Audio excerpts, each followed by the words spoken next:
أعوذ بالله من الشيطان الرجيم بسم الله الرحمن الرحيم رب اشرح لي صدري ويسر لي أمري واحلل عقدة من لساني يفقهوا قولي واجعل لي وزيرا من أهلي انما كان قول المؤمنین، دراصل اہل ایمان کی بات تو بس یہی ہے، اذا دعوا الى اللہ ورسولہ، کہ جب وہ بلائے جائیں اللہ اور اس کے رسول کی طرف، لیحکم بینہم، تاکہ رسول فیصلہ کریں ان کے مقدمات کا، ان یقولوا، تو وہ کہتے ہیں سمعنا واطعنا، we listen and we obey، ہم نے سنا اور ہم نے مانا، ہم نے کوئی ریزننگ، کوئی لاجک تلاش نہیں، ہم نے تو فوراً سے سر تسلیم ہم کر دیا۔ یہ سمعنا واطعنا کی کیفیت جو صحابہ نے آپ صلی اللہ علیہ وسلم کے ساتھ بیعت بھی کی تھی، اور ہر مسلمان کا رویہ سنت کے ساتھ یہی ہونا چاہیے کہ اس کے لیے یہی بات کافی ہونی چاہیے کہ آپ صلی اللہ علیہ وسلم نے فرما دیا، دیٹس اٹ۔ باقی علم کے طور پر حکمت تلاش کرنے کے لیے وہ تلاش کرے گا حکمت اس کی، لیکن مانے گا فوراً۔ اگر کہے گا کہ میں مانوں گا ہی تب جب میری عقل میں آئے گا، تو ایسے لوگوں کو تو بات سمجھ میں نہیں آتی۔ اولئک هم المفلحون، اور یہی لوگ فلاح پانے والے ہیں۔ ومن یطع اللہ ورسولہ، اور جس نے اللہ اور اس کے رسول کی اطاعت کی، ویخشی اللہ، اور اللہ کا تقوی اختیار کیا، ویتقی، اور اس کی نافرمانی سے بچا، ویخشی اللہ، اور اللہ سے ڈرا، ویتقی، اور اس کی نافرمانی سے بچا، فاولئک هم الفائزون، صحیح لوگ کامیاب ہیں۔ واقسموا باللہ، اور یہ اللہ کی قسمیں کھاتے ہیں، جہد ایمانہم، بڑی سخت قسمیں، لئن امرتہم لیخرجن، کہ اگر تم انہیں حکم دو تو وہ ضرور اپنے گھروں سے نکل کھڑے ہوں گے۔ قل، ان سے کہیے، لا تقسموا، قسمیں نہ کھاؤ۔ اب دیکھیں، ایک جنگ کا حکم آ رہا ہے، آپ صلی اللہ علیہ وسلم سب سے کہہ رہے ہیں کہ اللہ تعالیٰ کے راستے میں جنگ کرنے جانا ہے، آئیں سب، نام لے لے کے کسی کو نہیں کہہ رہے کہ تم بھی نکلو، سارے نکلو، ایسا آپ صلی اللہ علیہ وسلم کا معاملہ کبھی بھی نہیں رہا۔ سوائے غزوہ تبوک کے، جب ریاست کے سربراہ کی حیثیت میں ہر شہری پر لازم ہو گیا تھا کہ اپنی ریاست کے دفاع کے لیے نکلے، لیکن جنرل جتنی بھی جنگیں ہوتی تھی اس میں تو ایسا نہیں ہوتا تھا۔ اب جو منافقین آ کے بانے مار رہے ہیں، جھوٹے بانے مار رہے ہیں، قسمیں اٹھا کے بانے مار رہے ہیں، اور ساتھ کہہ رہے ہیں ویسے اگر آپ حکم دیں تو ہم حاضر ہیں، لیکن میرا جو بھی مسئلہ ہے، لہٰذا میں نے جانا کوئی نہیں۔ ویسے آپ اگر حکم دیں، خام خواہ کی آ کے قسم اٹھا رہے ہیں، ان سے کہیے لا تقسموا، قسمیں نہ کھاؤ، طاعۃ معروفہ، اصل چیز تو معروف اطاعت ہوتی ہے، معروف کے مطابق اطاعت کرنا درست بات ہوتی ہے۔ ان اللہ خبیر بما تعملون، بے شک اللہ پوری طرح باخبر ہے تمہارے کرتوتوں سے۔ اب اس صورت کو اگر آپ ایسے ہول دیکھنا چاہتے ہیں تو ایک بات ذرا دھیان سے سمجھ لیجیے پلیز، ستے جاگن، ایک بات ذرا دھیان سے سمجھ لیں۔ یہ پوری صورت ایک ہار کی طرح ہے، اس کے درمیان میں جو موتی ہے نا، جو لٹک رہا ہے، وہ آیات اور رکوع تھا جو بھی ہم نے پڑھا تھا، اللہ نور السماوات والارض، جس کی وجہ سے اس پوری صورت کا نام کیا ہے؟ نور۔ اس کے ایک طرف معاشرتی اور انفرادی احکام آ رہے ہیں، شروع میں معاشرتی احکام آئے نا، گھریلو زندگی، معاشرتی معاملات، اور ان حوالوں سے منافقین کا جو طرز عمل تھا وہ آیا تھا۔ منافقین کا طرز عمل اس حوالے سے کیا تھا؟ جھوٹی تہمت لگاتے ہیں اور مسلمانوں کے اندر فحاشی پھیلانے کی کوشش کرتے ہیں۔ جبکہ دوسری جو رسی ہے اس ہار کی، وہ جماعتی، سیاسی اور ریاستی احکامات پر مشتمل ہے۔ ایک طرف معاشرتی اور دوسری طرف جماعتی، سیاسی اور ریاستی جو احکامات ہیں وہ ہیں، اور دوسری طرف منافقین کا جو رویہ ہے ان اعتبارات سے، سیاسی اعتبار سے، جماعتی اعتبار سے، ریاستی اعتبار سے جو منافقین کا رویہ ہے وہ اس طرف آ رہا ہے۔ تو اب یہ جو ہم نے رکوع پڑھ لیا ایمان والا، اس کے بعد جب ہم نے رکوع شروع کیا تو ذرا آپ غور کریں، اب یہاں منافقین کا جو رویہ آ رہا ہے وہ وہاں کی جماعتی زندگی میں جو ان کا رویہ ہے، اور سیاسی اور ریاستی سطح پر جو ان کے رویے ہیں وہ آ رہے ہیں، اور ساتھ ساتھ اللہ تعالیٰ کے احکامات آ رہے ہیں۔ قل، ان سے کہیے، اطیعوا اللہ واطیعوا الرسول، اطاعت کرو اللہ کی اور اطاعت کرو رسول کی، فإن تولوا، پھر اگر تم منہ موڑو گے، اب یہ بڑا اہم ایک سٹیٹمنٹ ہے اہل ایمان کے لیے، فإن تولوا، پھر اگر تم منہ موڑو گے، فإنما علیہ ما حمل، تو جان لو کہ رسول پر تو ذمہ داری اس فرض کی ہے جو اس پر عائد کیا گیا، وعلیکم ما حملتم، اور تم پر ذمہ داری ہے ان فرائض کی جو تم پر عائد کیے گئے۔ ہر ایک نے اپنا اپنا جواب دینا ہے۔ رسول کے ذمہ تھا واضح واضح پہنچانا، وہ تو اسی کا جواب دے گا۔ تمہارا ذمہ تھا پھر اس پر صحیح طرح عمل کرنا اور آگے پہنچانا، تم اس کا جواب دو گے۔ وَإِن تُطِيعُوهُ تَهْتَدُوا، اور اگر تم اطاعت کرو رسول کی تو ہدایت پا جاؤ گے۔ وَمَا عَلَى الرَّسُولِ إِلَّا الْبَلَاغُ الْمُبِينُ، رسول پر تو صرف اور صرف کھول کھول کر حکم پہنچا دینے کی ہی ذمہ داری ہے۔ وَعَدَ اللَّهُ الَّذِينَ آمَنُوا، اب یہ جو پچھلی آیت گزری اس سے ثابت کیا ہوئی بات کہ ہر بندہ مومن جو کسی بھی جماعتی یا سیاسی یا ریاستی سطح پر اپنا جب کردار ادا کر رہا ہوگا اسلام کی کوشش میں، تو اسے یہ پتہ چلنا چاہیے کہ ہر بندے کی اپنی اپنی ذمہ داری ہے، ہر بندے نے اپنی اپنی قبر میں جانا ہے، اپنی اپنی ذمہ داری کو اس نے جواب دینا ہے۔ ایک بندہ اپنی ذمہ داری پوری نہیں کر رہا تو اس کی وجہ سے دوسرے کی چھوٹ نہیں ہو جانی، اس کو اپنی ذمہ داری ادا کرنی ہے۔ اب سب کی ذمہ داری اگر وہ سب مل کر ادا کریں گے تو نتیجہ کیا نکلے گا وہ دیکھیے. وعد اللہ الذین آمنوا منکم، وعدہ فرمایا اللہ نے ان لوگوں سے جو تم میں سے ایمان لائے، وعملوا الصالحات، اور انہوں نے اچھے عمل کیے، لا یستخلفنہم فی الارض، کہ وہ تمہیں ضرور زمین میں خلافت عطا کرے گا. اب وہ جو الفاظ تھے اللہ نور السماوات والارض والے رکوع میں، کہ یہ طاق ان گھروں میں جن کے بارے میں حکم ہے کہ اللہ تعالیٰ انہیں رفعت و بلندی نصیب فرمائے. اہل ایمان کی نیچر ہے کہ اللہ تعالیٰ انہیں دنیا میں عروج دیتا ہے. یہ نیچرل بات ہے، یہ طے شدہ بات ہے. لہذا جس طرح روشنی کا یہ کام ہے کہ جب وہ پھیلے تو اندھیرے دوڑ گئے، ایسے ہی ہے. اس طرح اہل ایمان کا یہ کام ہے جب وہ کھڑے ہوں تو اہل کفر اور اہل باطل نے دوڑنا ہوتا ہے، انہوں نے دوڑ لگانی ہوتی ہے. اس کے لیے ضروری کیا ہے؟ اہل ایمان کھڑے تو ہونا. اگر سورج یہ کہے کہ بھی رات ہے میں کیسے نکلوں، تو آپ کیا کہیں گے اسے کہ بھائی تو نکلے گا تو دن ہوئے گا نا، کہ رات پہلے ختم ہو جائے گی تو پھر نکلیں گا. تو پہلے کام ہے اہل ایمان کا کھڑے ہونے کا، پھر کفر اور ظلم ختم ہوگا نا، کہ وہ سوچیں کہ پہلے کفر اور ظلم ختم ہو جائے پھر ہم کچھ کریں گے. یہ تو بنی اسرائیل کے لوگوں نے کہا تھا کہ پہلے وہ بستی خالی ہو جائے، وہاں سے سارے لوگ نکل جائیں پھر ہم اس میں داخل ہو جائیں گے. اللہ تعالیٰ میں سمجھنے کی توفیق عطا فرمائے. تو عمل ایمان اور عمل صالح کرنے والے جو لوگ ہیں جب وہ ایک حق ادا کر دیتے ہیں اپنی جدوجہد کا، تو اللہ تعالیٰ پھر انہیں لازماً خلافت نصیب فرماتا ہے، زمین میں اپنی جانشینی نصیب فرماتا ہے، اور خلافت کے کنسیپٹ کو پھر اپنے ذہن میں تازہ کر لیں. اب یہاں جو آیت ہے خلافت کے حوالے سے یہ بہت زیادہ اگنورڈ آیت ہے خلافت کے حوالے سے، اس کو ذرا صحیح طرح سمجھیں. یہاں جمع کے صیغے میں آ رہا ہے کہ ہم ان کو خلافت عطا فرماتے ہیں. یہاں اب اجتماعی خلافت کی بات آ رہی ہے، انفرادی خلافت کی بات نہیں آ رہی. انفرادی خلافت تو تھی، یا داؤد انا جعلناک فی الارض خلیفہ، یا داؤد ہم نے تمہیں زمین میں خلیفہ بنایا. اللہ تعالیٰ کا ہر نبی اللہ تعالیٰ کا خلیفہ ہوتا تھا. خلیفہ کیا ہوتا ہے؟ جس طرح وائسرائے ہوتا ہے. کیوں کہ ہم اللہ تعالیٰ کے غلام ہیں نا، انفرادی طور پر بھی اجتماعی طور پر بھی.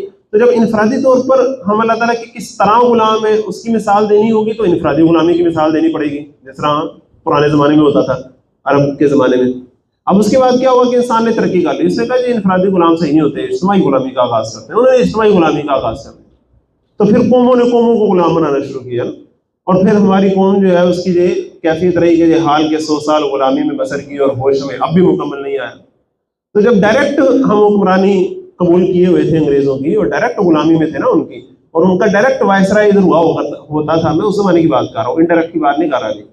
تو جب ان کا ڈائریکٹ وائسرائے ادھر ہوتا تھا تو وہ کیا کرتا تھا بھلا، کہ جو آرڈر آتا تھا ہز میجسٹی اور ہر میجسٹی کی طرف سے، ملکہ کی طرف سے، وہ تو اس نے ایسا نافذ کرنا ہوتا تھا.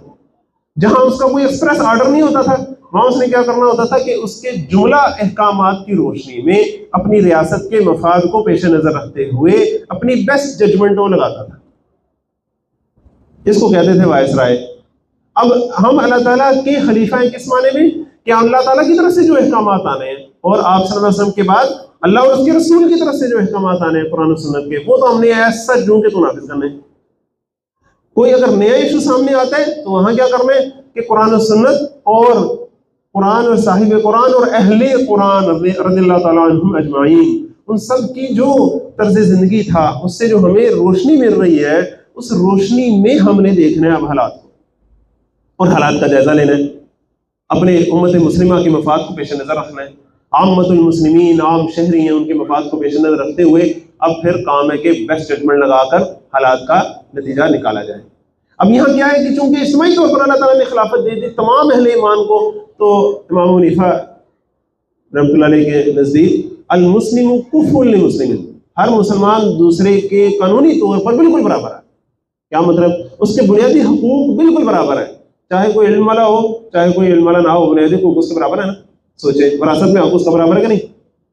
کسی علم والے بیٹے کو وراثت میں زیادہ حق نہیں ملتا، اور کم علم بیٹے کو وراثت میں کم حصہ نہیں ملتا. تو یہ بنیادی ایک حق ہے ہر مسلمان کا کہ اللہ تعالیٰ نے اسے آزاد پیدا کیا ہے. اور حضرت عمر رضی اللہ عنہ نے کیا فرمایا ہے کہ ہر مسلمانوں کا حق ہے کہ وہ یہ فیصلہ کرے کہ ان کے اوپر حق حکمرانی کس کو ہوگا. جب انہوں نے اپنے دور میں دیکھا کہ کچھ لوگ جو ہیں وہ خلافت کی بیعت شروع کر دیا تو انہوں نے اس پر بڑا غصہ کیا اور کہا کہ تمہیں کیسے حق پہنچتا ہے کہ تم لوگوں کے مشورے کے بغیر اور لوگوں کے مینڈیٹ کے بغیر خود ہی ان کے اوپر حکمرانی کے دعوے کرنے لگو اور آرزوئیں اپنے دل میں پال لو. یہ لوگوں کا حق ہے کہ وہ طے کریں گے کہ ان پر حکمرانی کون کرے گا. یہ عوامی مینڈیٹ کا تصور پہلی دفعہ تاریخ انسانی کو اسلام نے دیا تھا.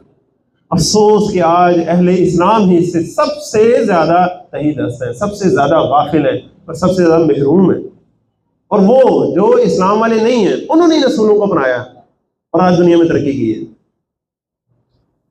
مسلم آئی ہوا کافر تو ملے حور و قصور، ایک بہت ہی خوبصورت مصرع ہے جواب شکوہ کا۔ شکوہ میں جب شکوہ کیا نا اقبال نے کہ بھئی ان کو حور و قصور مل رہی ہیں، ہم سے فقط وعدہ حور، تو جواب شکوہ میں بات کہی گئی مسلم آئی ہوا کافر، کیا مطلب؟ مسلمان کے آئین پر عمل کیا کافر نے، مسلمان کے طریقے کے مطابق زندگی گزارنا شروع کر دی کافر نے، عدل و انصاف کے مطابق، شفافیت کے مطابق، احترام کے مطابق جب اس نے زندگی گزاری تو ملے حور و قصور، ایویں نہیں ہم نے انہیں دیا۔ اللہ تعالیٰ ہمیں سمجھنے کی توفیق عطا فرمائے۔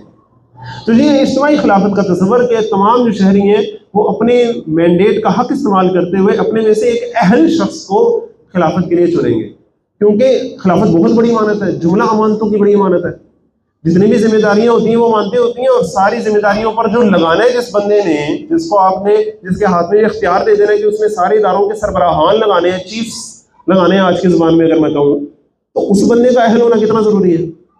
تو لہٰذا قرآن نے جو اصول دیا ہے کہ اہل بندے کے ہاتھ اس کی امانت اس کے سپرد کرو، نہ اہل کے اگر ہاتھ سپرد کرے گا کوئی صرف اپنے ذاتی مفادات کے تحت، آج کی زبان میں اگر کہیں صرف بریانی کی ایک پلیٹ کے تحت اپنی گلی پکی کرا لی، ساڑے بچے نے فلاں جگہ لوا دیتا، میں کوئی غلط کام کروں گا تو مجھے چھڑا دے گا، ان باتوں پر اگر اس نے کسی کو سپرد کر دی امانت، ایسی قوم کا پھر بنتا ہے کہ اس کے ساتھ وہی ہو جو ہمارے ساتھ ہو رہا ہے۔ اللہ تعالیٰ ہمیں سمجھنے کی توفیق عطا فرمائے، اللہ تعالیٰ ہمیں اس بات کو سمجھنے کی توفیق عطا فرمائے۔ تو جب وہ اہل کے سپرد کریں گے پھر وہ ہو جائے گا خلیفہ اللہ تعالیٰ کا بھی اور تمام مسلمانوں کا بھی۔ خلیفۃ المسلمین کہا جاتا تھا اسے، ذرا اندازہ کریں آپ، خلیفۃ المسلمین کس معنی میں کہا جاتا تھا؟ کہ وہ مسلمانوں کا نائب ہے۔ ایک لحاظ سے اللہ تعالیٰ کا بھی نائب ہے کہ اللہ تعالیٰ کے احکامات نافذ کر رہا ہے، دوسری طرف مسلمانوں کا نائب ہے کہ مسلمانوں کے مفاد کو وہ عزیز رکھ رہا ہے، دونوں چیزوں کو اس نے لے کے چلنا ہے۔ یہ ہوتی ہے خلافت، اللہ تعالیٰ ہمیں یہ نصیب فرمائے۔ وَلَيَسْتَخْلِفَنَّهُمْ فِي الْأَرْضِ، لیکن اس کی بھی شرط کیا ہے؟ ایمان اور عمل صالح۔ اور عمل صالح کا وہ مختصر کنسپٹ نہیں کہ ہم 5 نمازیں پڑھ لیں گے، 30 روزے رکھ لیں گے، ایک حج کر لیں گے اور زکوٰۃ دیں گے تو شاید عمل صالح کا تقاضا پورا ہو گیا، نہیں، جملہ زندگی میں پورے احکامات کے مطابق چلنا۔ اور اس میں ایک اہم معاملہ کیا ہے؟ انصر اخاک ظالما او مظلوما، اپنے بھائی کی مدد کرو خواہ وہ ظالم ہو خواہ مظلوم ہو۔ صحابہ نے پوچھا یا رسول اللہ مظلوم بھائی کی تو مدد سمجھ میں آتی، ظالم بھائی کی مدد کیسے کرنی؟ آپ نے فرمایا ظالم بھائی کی مدد یہ ہے کہ اس کا ہاتھ سے روک دو، یہ اس کی مدد ہے۔